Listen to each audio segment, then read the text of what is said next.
And here we go. Get ready. It is now March 1st, 2022. Exciting times. Well, I guess it's always exciting times. Well, and some of that question is, well, how do you always make it an exciting time? Sometimes not easy. Sometimes it's not easy. Sometimes, many times, probably all the time, it's really designed and by you. It's by how you approach everything that you're doing or not doing or trying to make something happen and make it work and kind of make it work. It definitely comes down to that attitude without a doubt.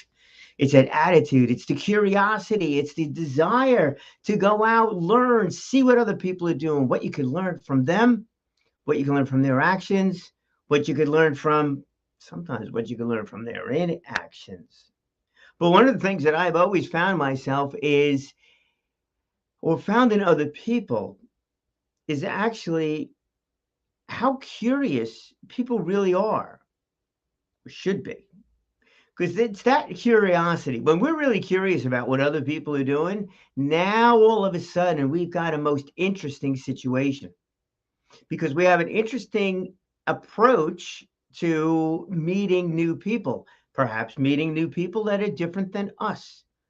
And I can tell you one thing that is absolutely true. Everybody's different. We all have different backgrounds. We all have different personalities. We all have different situations that we're dealing with. We all have different opportunities. We all have different challenges. Now, there are probably some overlaps in many of these things. There are certainly different things that we do have in common. But the one thing that is probably the most important thing to have in common, the most important thing that I see is that quest to be better tomorrow than we are today. To look upon some way of improving. And I'll give you a flat out honest, man. Some days are a big time setback. Just get a little distracted or forget that whole attitude, just having a bad day. Bad day. That's why I will always stick to that 80-20 rule.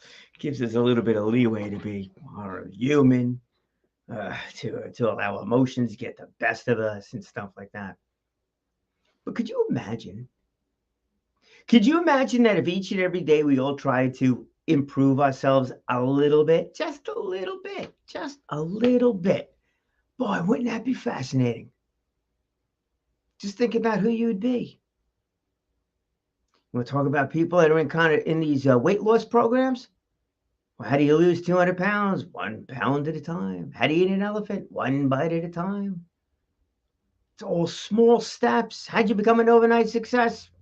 Spent 10 years working on it. That's how you become an overnight success. How are you found? Oh, these are great for movie stars and stuff like that. How were you found? Well, I was in a restaurant, and next thing you know, but then again, you weren't just in a restaurant. You weren't just doing these plays that were off Broadway, off Broadway, out of no place, working all those clubs where you didn't get paid a penny. You want to be a comic. What do? You do open mic nights that sometimes are lacking quite a bit. Heck, sometimes they're even lacking an audience. You're just sitting there performing in front of other comics. Darn, that's fun. I did that once. Oh my gosh, that was terrible. Made me appreciate a live audience that was there, not just to get on stage, but to actually enjoy, that moment. But it's all a matter of small, consistent steps in the right direction. Give yourself a break. Sometimes it just doesn't go that way. Sometimes you run into problems. And there we go, my friends. Those are the obstacles. Sometimes those obstacles are outward. Other times they're just flat out inward. It just is what it is. Sometimes it is also a matter of people protecting you too much. People saying, oh, no, don't do that. You're going to get hurt. And I just don't mean physically hurt, but I mean like emotionally. Oh my gosh, you're going to put yourself out there. You're going to give an opinion on that. You're going to stand up in front of an audience. You're going to get on stage. You're going to write a post that's not flattering to everybody, that's highly, strongly opinionated. People are going to give you feedback. You just got to know that. And sometimes that's hard. And when you're sitting with a group of people that really want to protect your emotions, your feelings, your happiness, He may just talk you straight out of doing that. Maybe that's not the right thing to do. Maybe the right thing is to understand that aspect of it. Got to be polite out there. And I'm not talking about being derogatory to people, but I got to understand the idea of taking some chances in life and going out there and experiencing things, because then all of a sudden you wind up meeting some amazing people.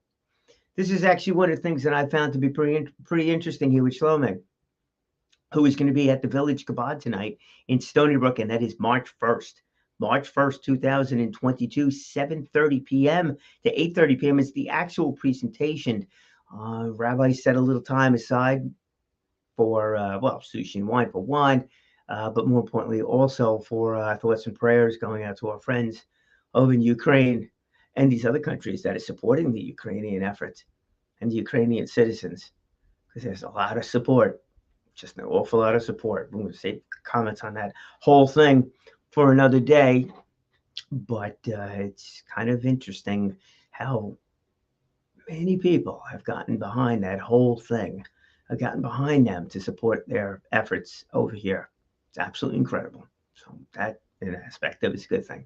So we're going to spend a little bit of time on that one. But I said it's 7 o'clock over at the Village Chabad. You need to, absolutely positively need to register in advance. Absolutely. And this is an in-person event. So you need to register in advance. I think the cutoff cutoff is going to be 3 p.m. Eastern Standard Time today. So if you do want to attend, please do. Just get in touch with it. It's the Village Chabad. I'll put the link up over here when I start playing this other video, and do that. I certainly look forward to. Seeing new faces here, of course, but also, speaking to him. Because Shloime has taken a lot of chances. He's done a lot of different things. He's reached out to different people. And this is the video I want to share with you today. It's this video that he did. It's shorter in length than some of the other ones that I played earlier this week. But this one is when he reached out to Peter Santanilla. And it is fascinating how the two of them, different backgrounds, but the two of them have that same mentality. They're so unbelievably curious as to what other people are doing and how other people carry on with themselves and do that kind of stuff. So I'm going to play that video. But one comment I want to make here about Peter right now is that his wife is actually Ukrainian. It's funny how this whole thing comes together, right? Wife is Ukrainian. He had spent 4 years over there, himself. So he's got a very big tie-in to the Ukrainian citizens. So he's got some videos that he's put together there, also. So you want to follow him too. You get a chance to meet him over here through this video. Sorry. So let us do this right now. So here's the message you're going to. Here's the learning curve on this one. If you want to make things happen, it's up to you. We can be found. Perhaps you're that budding starlet. You want to be found. You want to become a movie star. You want to become a singer. You want to become a comedian. You want to become a YouTuber. You want to become a podcaster. You want to be a whatever. It's not just content. It's not. Your content has to be good. You have to be credible. You have to be sincere. You have to be all of those things. But you also have to be proactive, positive in the way you're proactive, but positive. And you'll learn by getting to know Shloime is that he's an open book. He's definitely an open book. But this is the story about how we met Peter. Talk about being proactive. This is how you are proactive and you actually get a chance to get things done. All right, let's go here. And my experience with Peter Santanilla. And there you go. So I'm in a big rush. I have a flight to catch in a few minutes. I'm going to try to tell you about how I met Peter Santanilla and how this whole thing came about. So basically, on September 11th, 2020, I saw an Instagram story from Peter Santanilla. I've been following him online for a long time. And he said something about coming to New York. He was looking for stories to share in New York City. So I sent him a DM on Instagram and I just wrote, I'd love to show you the Hasidic community. Let me know if you're interested. And a short while later, was maybe 2 hours later, he replied to me and he said, yeah, let's do it. I'm really excited about it. So we started talking. We set a date for early October. On October 5th, I believe it was, he came to Brooklyn for the first time.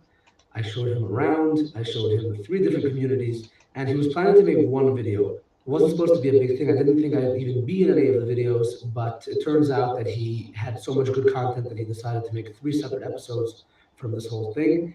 And they really took off. The first one got about 5 or 6 million views between YouTube and Facebook, and it did very well. Something I want to address here are some of the difficulties that went into making this thing possible. You need to understand that the Hasidic community is very private, and most people did not want to be on camera or have anything to do with what's perceived as media, even though Peter is not really the media, but people are very shy from outsiders, and it was very difficult to find people who would be willing to talk on camera to Peter, at least in the beginning.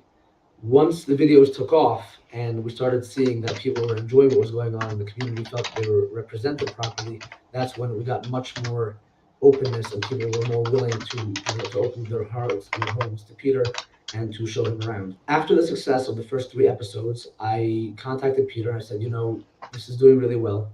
Maybe you should come back and we'll do a couple more. So in the beginning, he wasn't very interested, but as the idea grew on him, he realized that the Hasidic community has so many more stories to tell, and he agreed to come back. So he flew in a few weeks later for a full week, and he was busy every single day, filming nonstop to bring you all these episodes. Good morning. It still is morning, almost afternoon, but it is morning. From Manhattan, New York, I am here today with myself, but I'm going to be picking up Peter Santanilla, and we're going to be filming in the Hasidic community today in Brooklyn. So please come along for the journey, and we hope you have a good time.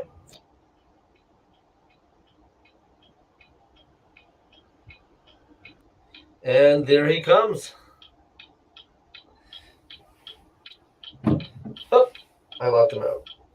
Shloime's behind the camera. Good morning. What are you going to do to me? How's it going? Morning, brother. How are you? Good. Slept really well. That's good. We got back to, Peter got back to the hotel last night, probably about 1 a.m. 1 a.m.? Yeah, probably. Wow. Bed by 2. Okay. Good 7 hours of sleep. So- Like a new man. We're heading to Brooklyn now, and we're going to film some more Hasidim. Are you excited? Awesome. This is the day I've been looking forward to, because we're talking with a Hasidic woman. Yeah.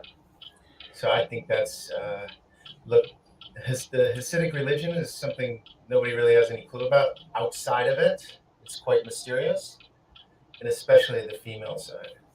So I think it's going to be an interesting story, however it works out. Yeah, you're going to get to see something that most people usually don't get to see, or people usually don't get to talk to, so that's exciting. Let's get right into the city. Okay, so I just dropped Peter off to meet with a Hasidic woman, Malki Weingarten. She is a filmmaker, and we're going to go take a look and see how they're doing. They're walking the streets together.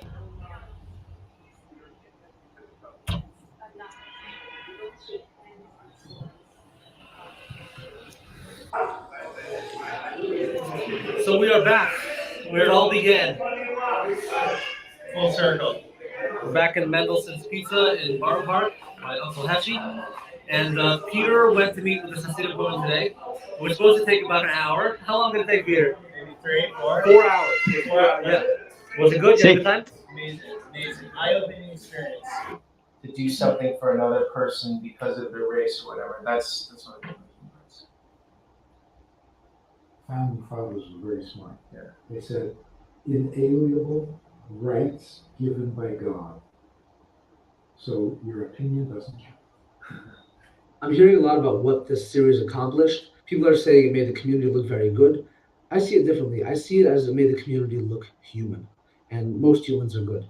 So it brought out the fact that we're not just them, we're not just those people, we are us. We are actually a group of people with feelings and opinions, and we're colorful.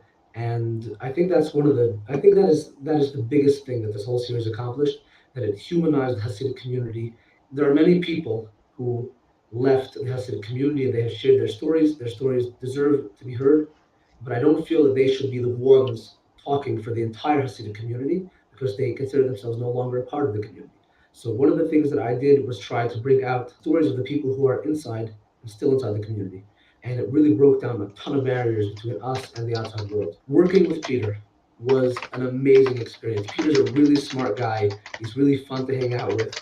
He gets into any situation and right away he has this instinct. He just gravitates to the right people, and he really, really, really is amazing at what he does. And I'm proud to call him a friend. We talk every single day, and I'm sure this is not the end of the road for Peter and I. I've been getting thousands, and I mean literally thousands of messages from all over the world, complimenting us on the work that we did, and so much inspiration. So many nice people are reaching out just to tell me that they enjoyed it and that they really now have a much better understanding of the Hasidic community than they ever had before. And this is something that really warms my heart and makes it feel like everything was worth it. It certainly was worth it. And I really appreciate every one of you who wrote to me. It's going to be impossible to respond to all the messages, but I am trying my best. Another thing I should mention is that literally on a daily basis, I get between 30 and 50 suggestions through email, Facebook, Twitter. People are calling me. People want Peter to do an episode about their business or about this organization or about a certain special person. And at this point, we are done with the series. So that means that as of now, this will not continue. I really do appreciate all the suggestions, but as I said, the series is done for now. So that's the end of that. Additionally, people are asking about the future. What's coming in the future? I really don't know. Peter is done with the Hasidic community for now. He's going to move on to other things, and I don't think he ever spent as much time in any community as he did with ours. I am looking to see how I can possibly take this further and give voices to the Hasidic community in the future. I don't know what's going to be, but I'm going to try my best. Thank you so much for watching. Have a wonderful day. God bless you all, and we'll see you later.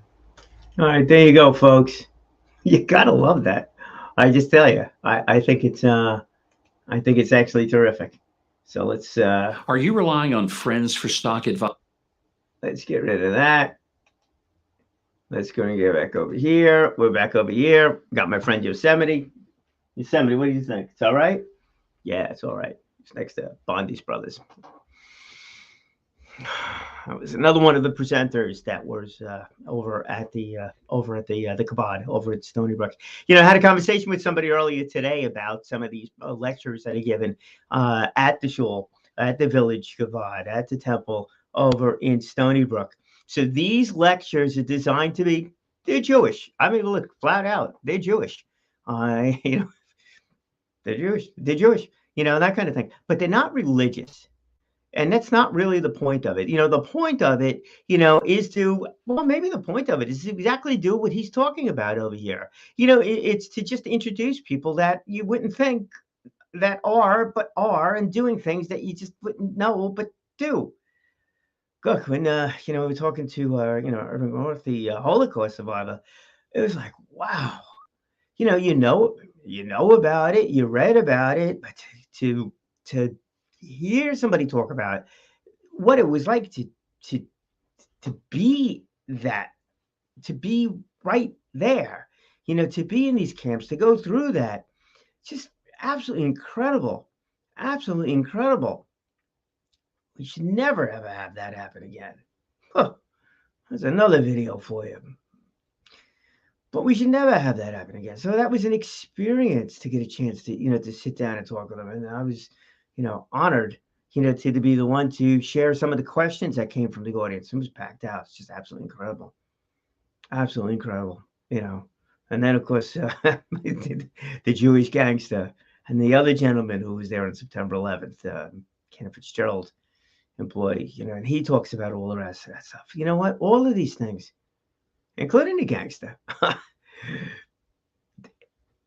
hopefully none of these things ever happen again. But to walk into a situation where you're able to learn about that and learn about it firsthand, not from a textbook, not from a video someplace, but actually speak to these people, I think that is just absolutely incredible. Now, why? Am I biased? Yeah, am I biased? Absolutely. Am I biased because I'm Jewish? No. No, I'm biased because I just think it is fascinating to be able to speak to people that are doing things, that have done things, that have experienced some things that are positive, some things that are just outright negative, and talk to them and hear from them and see the words that they speak, not just read the words, but to see it, to see that body language that goes along with the whole thing. Gosh, when they were talking, man, they were just standing up on the stage, not because they were trained to do it, because that is what they wanted to do. They wanted to get as close as possible to share that story. Gosh, when there was, you know, there was a bunch of young teenagers at all of these things. And they just sat there taking all this stuff in. And if it wasn't for that opportunity to speak to these people at that time, it'll never happen. It'll never happen. Because then it'll just become a textbook someplace. Shouldn't be a textbook. Shouldn't just be a textbook. It should be an actual conversation. So here, with Shloime, fascinating. I mean, this guy climbed Mount Sinai. That is cool. With a camel. Okay, that's cool too. I give him credit. I give him credit for that. And it was over 100 degrees. So, okay, I'll give you the camel, man. I give you the camel. But to do that, to climb that mountain, and then to get to the top of that, to get up there. Oh, and they did it at night, so you're up there for the sunrise. Fascinating. Beautiful. Absolutely incredible. Absolutely incredible. He was talking about the stars you're walking up. You're not going to see that in a textbook someplace. You can go to a planetarium, you can see the stars, but to be on the top of Mount Sinai, to climb any mountain, and then to see the sun come up over the horizon, to see the stars at night just before that sun comes up, fascinating. And then when he gets to the top of the mountain, what do you think he's met with? Besides a coffee shop halfway up, a church. A church was up there, and then it was a Muslim temple was up there too. I mean, no Jewish temple, a Muslim in a church. Fascinating. And then the other gentleman that he speaks to that is in Saudi Arabia, that talks about how similar some of the things are. There are differences. Let's go with that 80-20 rule. But then to get a chance to talk to somebody who's in Saudi Arabia, who you would never think, if you go back a generation, you would never think these conversations would ever happen. Yet there they are, sharing a meal together. No pork was included for either one of them, just because it is. Neither one of them would eat pork. That's where that goes. The world has definitely become a smaller place, but then again, you got other stuff that's going on. It's like, what's wrong? What is wrong? Well, I think what's wrong is that people don't have as much curiosity in themselves and others in the world that they really should. Because when we live in this myopic world, we just live in our own little world and nobody else's world. We don't see anything from anybody else's point of view. We don't understand. We don't want to understand anything from anybody else's point of view. Where's that going to get us? Hey, look, if my mouse is the best mouse in the entire world and this is the only mouse that anybody should use, that's ludicrous. Because I know there's a bunch of you out there saying, what are you doing with a mouse with a wire that's attached to the computer? You don't have a wireless mouse? Oh, no. I do, but I don't. And I'm not hooked up to this one. So, we need to see things from other people's points of view. Yeah, you might ask me why I like the wired one. And the reality is I don't.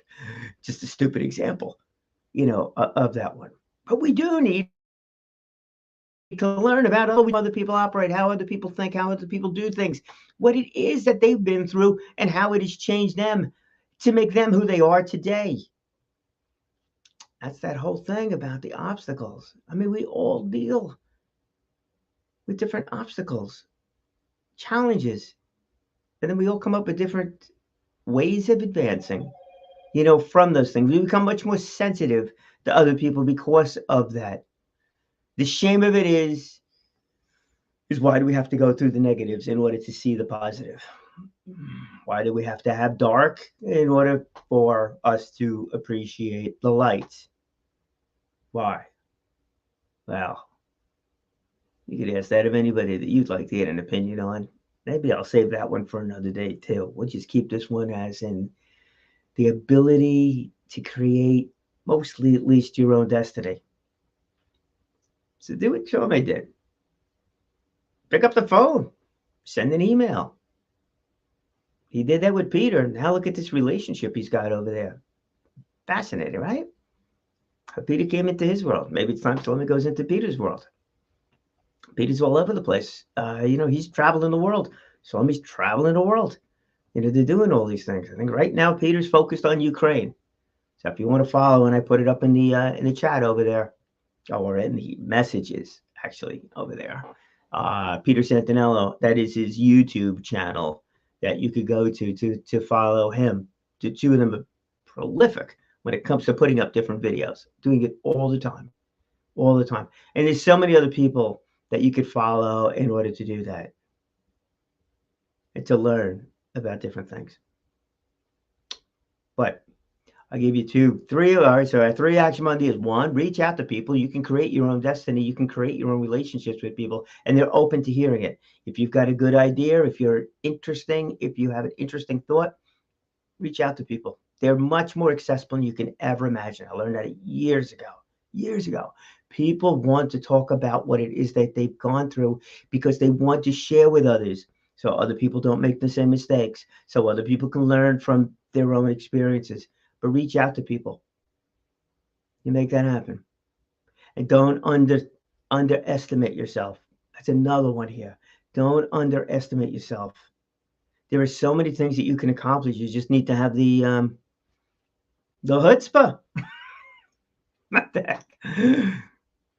I'm going to shul tonight. I can use a Jewish word. You got to have the chutzpah to go and do it. Don't worry. It'll all work out. It'll be fine. You'll be okay. All right. It will be okay. If you're doing the right thing, if you are pushing yourself along to go and accomplish something that is correct, morally, ethically correct, then you know what? Those resources that you need, they're going to come to you. They'll come to you. And that should be the other thing. Have faith in others. Last thought on that one. Have faith in others. You see, if you're reaching out to people and you're reaching out to them for the right reason, and you're willing to put the time, energy, and effort into something because it's something that you feel you need to do, people will see that. They're going to see all of that. They're going to see every little aspect of it. They're going to see every little thing that you do. They may even see things that you do that you don't even come to realize. It's like, yeah, I do that, but that's just, that's my favorite 4-letter word. It's just what I do. I'm just curious about things. I just like to try to become better. I just like helping people. And I don't mean me. I'm talking about you. You. There's a lot of things that you just do that just come naturally to you. And that is fantastic. That's something you should cherish. But it's also something you should understand that people see that. And if you can mix this whole thing together, be proactive, be confident, and understand that people see what you are doing when you are doing the right thing, you'll be very successful.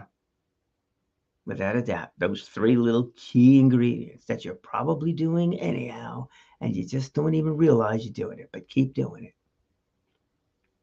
So tonight, we meet Shloime over here in StonyBrook. I hope you could attend. You got to go to the website over there, and I put it up.